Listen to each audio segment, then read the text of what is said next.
Awit, hindi ka makakakuha ng respeto sa panahon na ito sa akin. Talagang babanata na kita. Umabot ka na sa punto na pinasok mo na yung mundo namin. Hindi pa nadala. Napalo na ng isang beses. Eh, ang spiritual ay gagawin mo pang katatawanan. Diyan ka nagkamali.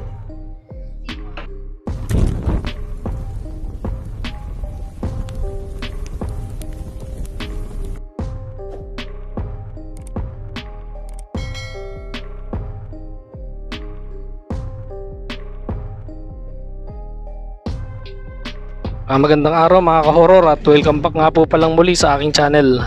Nandito na naman nga pala tayo sa bagong episode ng Kwentong Agimat at Anting-Anting.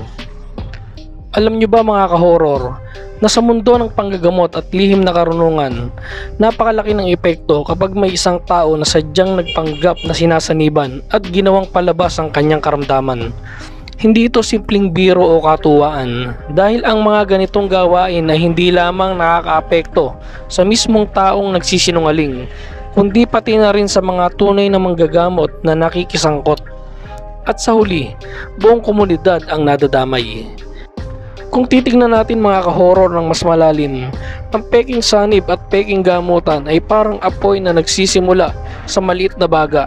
Ngunit kapag kahinayaan ay unti-unting kumakalat hanggang masunog ang kabuuang tiwala ng tao sa tradisyonal na paggagamot at pananampalataya.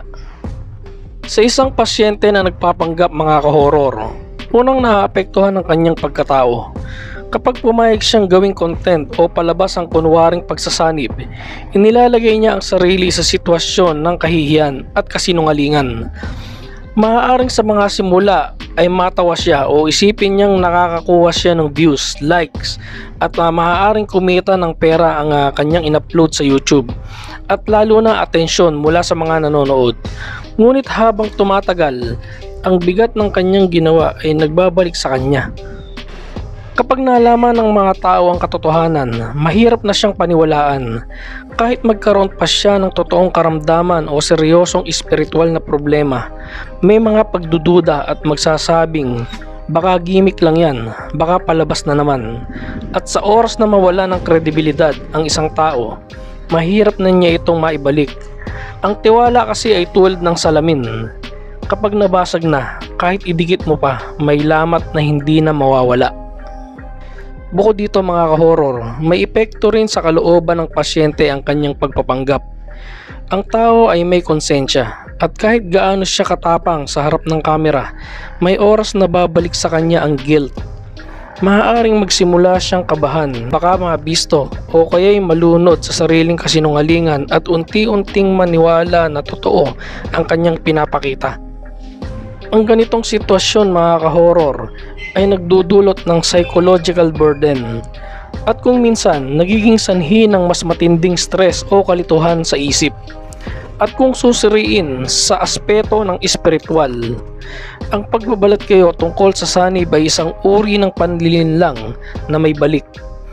Ang paggamit ng pangalan ng mga espiritu, santo o dasal na panloloko ay isang uri ng pang-aabuso na may kapalit na malas, sakit o paghina ng personal na biyaya. Hindi biro ang mang-imbento ng espiritual na karanasan, sapagkat sa pananampalataya ng mga matatanda, ang niloloko mo ay hindi lang kapwa mo tao, kundi pati na rin ang mundo ng di nakikita. Ngayon naman mga ka-horror ay tignan naman natin ang epekto sa isang tunay na manggagamot o faith healer na nakipagsabuatan sa ganitong uri ng pasyente.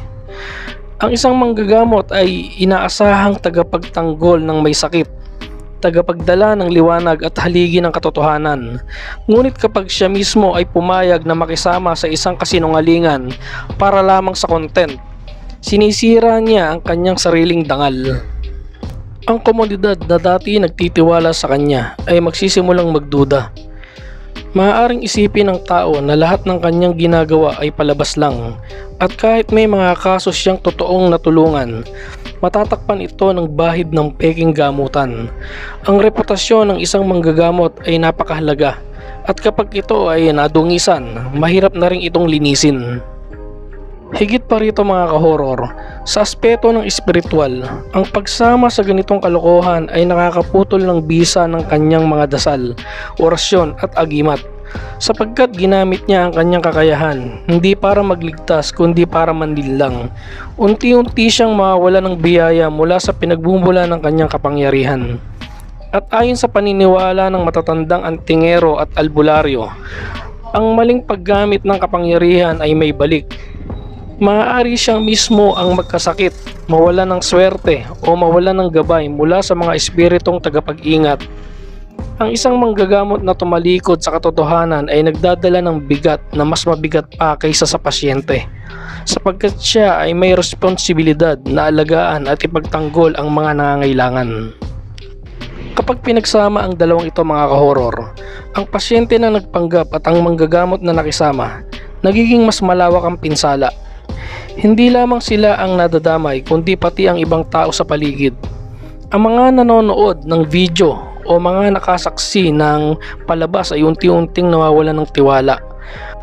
Kapag may totoong pasyente na nakakaranas ng kakaibang karamdaman, maaaring hindi na sila seryosohin.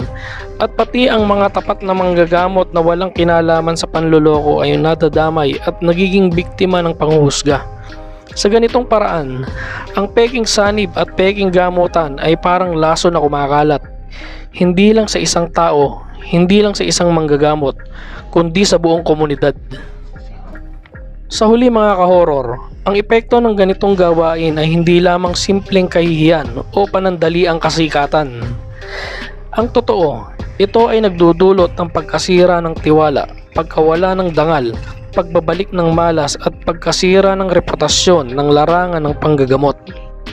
Ang isang pasyente na nagpapanggap ay nagdadala ng kahihiyan sa sarili, at ang isang manggagamot na nakisama ay unti-unting nawawala ng kapangyarihan at biyaya. At sa mas malawak na larawan, ang mga tao sa paligid ay nagiging mas mapagduda, mas sarado ang isipan at mas malayo sa tunay na tulong na kayang ibigay ng espiritual at tradisyonal na gamutan. Kaya mga kahoror, ang peking sanib at peking gamutan ay hindi dapat tignan bilang simpleng palabas o content. Ito ay isang maselang kasinungalingan na may mabigat na balik. Hindi lamang sa mga sangkot kundi pati sa buong lipunan. Ang totoo, ang ganitong gawain ay parang apoy na sumusunog sa mismong pundasyon ng tiwala. At kapag natupok na ito, mahirap na muling buhayin. Hanggang dito na lang mga kahoror, at samahan niyo akong muli sa mga susunod ko pang mga kwento patungkol sa mga agimat at anting-anting. Maraming salamat po. Ito guys ha? Ilan kayo gumagawa? Tatlo. Taga saan kayo? Cavite. Makagini kayo? Kalo-kalo kayo?